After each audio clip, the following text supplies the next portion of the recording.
that, each session shall begin with a recitation of the Pledge of Allegiance. Dead silence. Okay. Steny Hoyer, Steny Hoyer stands up and objects and says, Mr. Speaker, this changes the rules of the House. It's not a privileged resolution. And so Ken Gray says, the chair after, and of course they're whispering for him what to say. The chair after, reflection on this matter rules that the resolution is out of order. So Roland goes, Mr. Speaker, I appeal the ruling of the chair. And I call for the yeas and nays. And oh my God, so they're huddling up there. What the fuck do we do? It's like, all those in favor of a roll call vote shall stand. Well, all the Republicans stand. The vote will be taken by a roll, by automatic divide, membership, whatever I can't remember what, there'd be this thing. And then you hear the bells, and it goes, bam, the machine will be open, And so I'm sitting there, and then all of a sudden, like the whips and all that, you can go, what do we do? And so Democrats are coming in to vote, and they go, what's this about? Well, you have to uphold the ruling against the Pledge of Allegiance. I'm not voting against the pledge.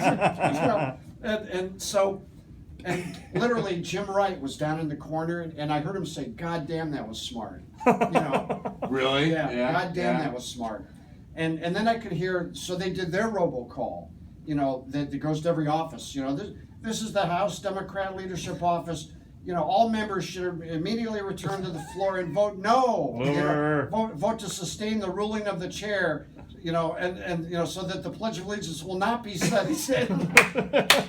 Well, so the vote goes on, and and basically. Oh God, that's great. Yeah, basically it.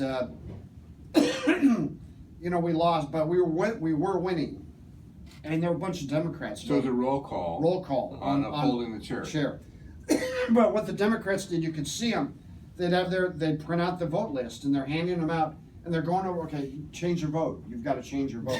That's how blunt it is on there. Yeah, the whips are out there. Change your vote. They changed the votes, and they won. Well, anyway, I'm walking back to the office.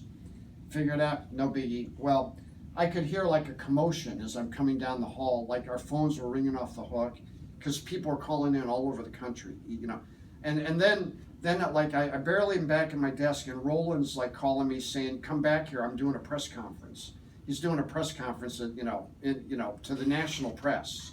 Wow. But I didn't make it in time to get back there. But the short of it is, within minutes, Wright's on the phone with Dukakis's campaign, and already the NRCC is putting out releases. Democrats so-and-so voted against the pledge. Voters will hold it responsible. Mm-hmm. Well, Jim Wright comes out on the floor about an hour later and starts like hitting the podium that, this is a very important day. We had business to do. About an hour ago, one of our colleagues came here to the floor and offered a resolution that he knows was not, in order. You cannot change the rules of the House by, whatever it was, privilege resolution. And so, and the reason is I can mention this, the rules say the order of things that happen when you start a session day. Mm-hmm. Like there's a prayer, and then there's this, and there's that. So it was out of order. Yes. Still worked though. Yes. Oh, it worked. So then he announced, he said, however, and this member knows this was not, that you can't change the order of the House by a resolution. However, the Pledge of Allegiance is something designed to unite us, not divide us, and accordingly, I have the authority to allow us to do this every day, and we will start each session day with a Pledge of Allegiance. Bummer.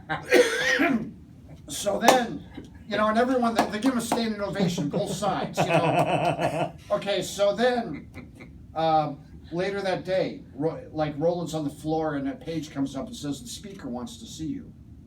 And he's up at the dais, Wright's up there. So Roland goes up there, and he's never talked to Wright. Wright didn't know who he was. And Wright's like, Johnny, I just want to say, no hard feelings about earlier today, but listen, we would be honored if you would lead us in the Pledge of Allegiance, our next session day. Would that be possible? And he's like, well, Mr. Speaker, I'd be honored. And okay, well, we'll be back to you, on that, but thank you again. Okay, well, what that was is that the recess was starting. But they were in session every day, technically.